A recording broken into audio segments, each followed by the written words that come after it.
Along with many others, I went to the Tommy Robinson demo on Saturday, and it was a strange day. In many ways it was a particularly unsatisfying experience. One of the reasons was that it was because it was joined with the pro-Trump rally. It was kind of, I would say, hijacked. It wasn't really hijacked since it was part of the deal, but you know, if it was a pro-Trump rally on its own, I wouldn't have gone, but I wanted to go to this one because, you know, I wanted to speak up for Tommy and to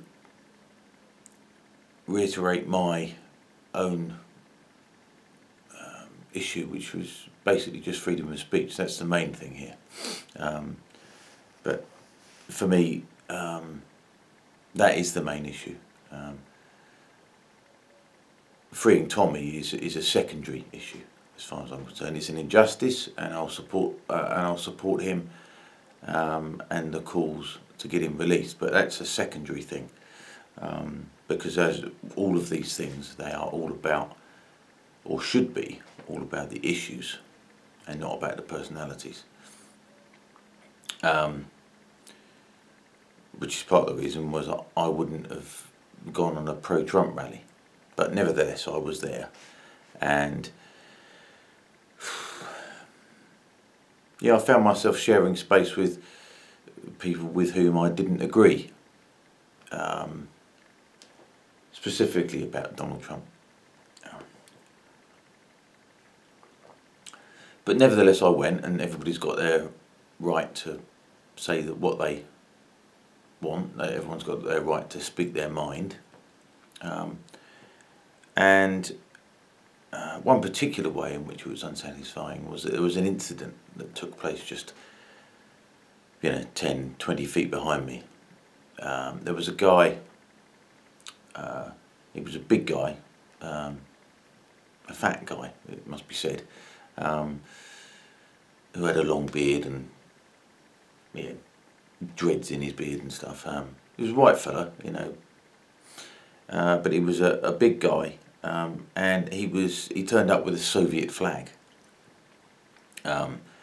and a Che Guevara t-shirt, and he took his place in the crowd, and I have to say I was surprised,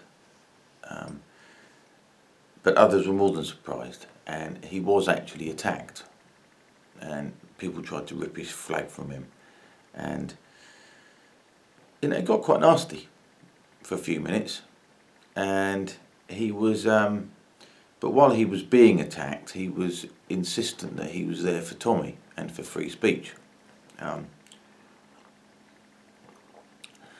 which wasn't inconsistent with his Soviet flag and his Che Guevara t-shirt.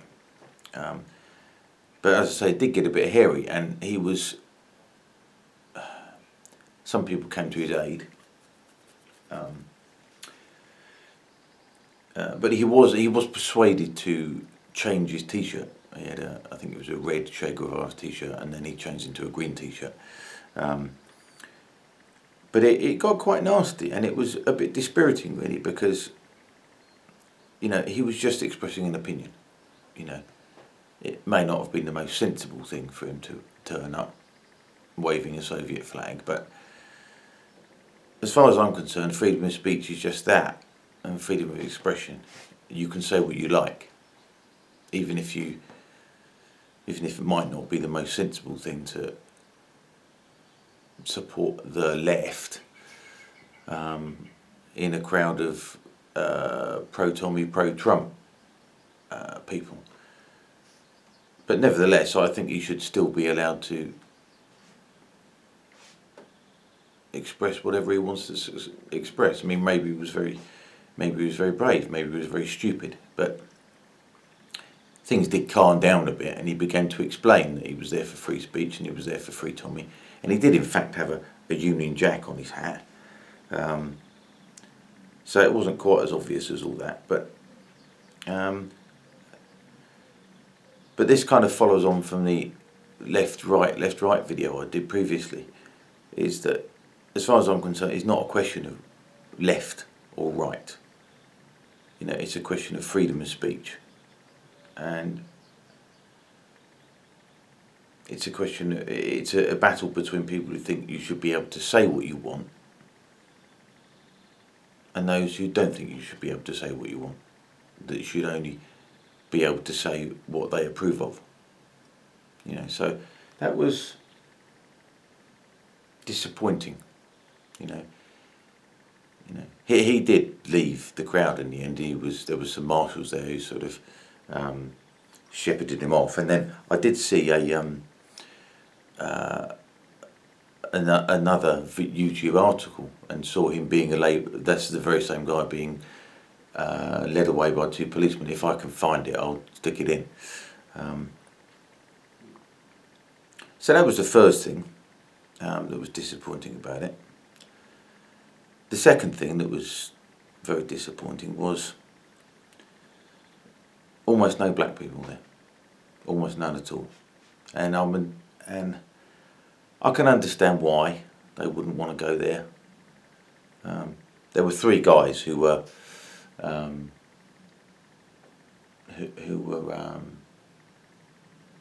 promoting this sort of spoof religion tango, you know, from that Malaysian guy Tan, who's always battling the Muslims at Speaker's Corner. So they were the only three people that I saw there who weren't white, and you know, that depressed me as well, because you know, I don't want this to turn into an ethno thing. You know, I really don't.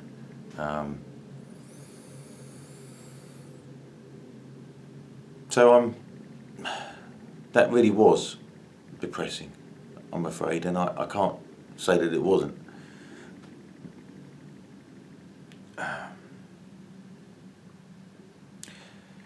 Nevertheless, there were some things that you can take as being more positives. The first of these is that there were a lot of people there, you know, and there were a lot of people on both sides. So at least there were people on the streets. At least everybody wasn't apathetically sitting on their bloody sofas or just watching it all unfold online, you know. And even with the people that we disagree with, at least they're coming onto the streets, so that there is some engagement here. And one of the things about that which is good is that the police were there in force. You know, they were prepared. So it kind of shows a strength of feeling, and it shows that they are not able to ignore us as they have been. There were a lot of police there, a lot of police horses, a lot of riot vans. Well, they were riot police. You know, a lot of them had crash helmets and that kind of stuff. And at least amongst our crowd, if you can say it, the Free Tommy crowd, they weren't popular, and they were heckled and they were insulted, and people got in their faces, and that was a good thing. So the state is expending some resources on this. So the more that they do that, the more it proves that we are at least making some impact.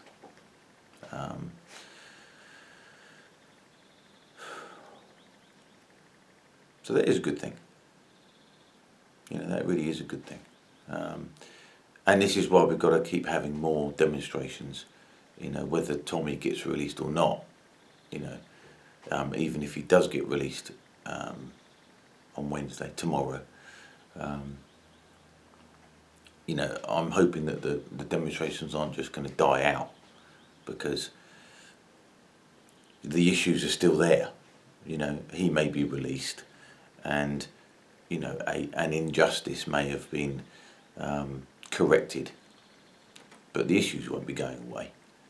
The issues will remain, and so we need to remain, and we need to, you know, keep on demonstrating. We need to keep on turning up. And I was pleased to know that there was demonstration in Belfast the same day, and there's been demonstrations in Bristol and Manchester about all this stuff. So, you know, we do need to have a concerted and continued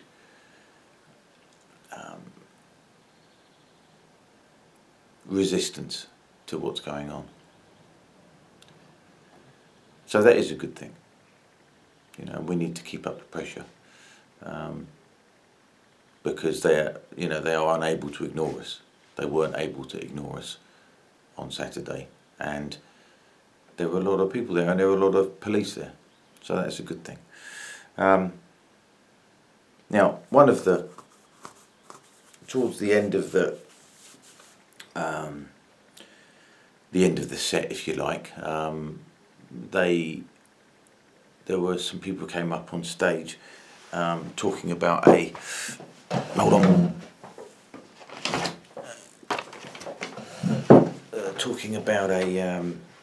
case that I didn't know anything about, this thing called Justice for Our Boys, which is this thing, which is about 3 teenagers who were run down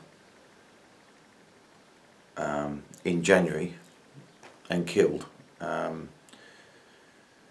they had their families up on the stage, and they were very, very critical of the police. They believe the whole thing has been covered up. I mean, I never heard about it until recently, and there was a mother there in particular who was particularly critical of the police. And that's significant because from when we first turned up, there were all sorts of encouragements not to get violent, which I agree with, and not to antagonise the police, and to show our best face, because the mainstream press will be watching. And there were skirmishes. There was people throwing bottles and stuff. I don't think there was anything too serious, but I was at the Trafalgar Square end of the protest, so all the real drama was at the other end in Parliament Square.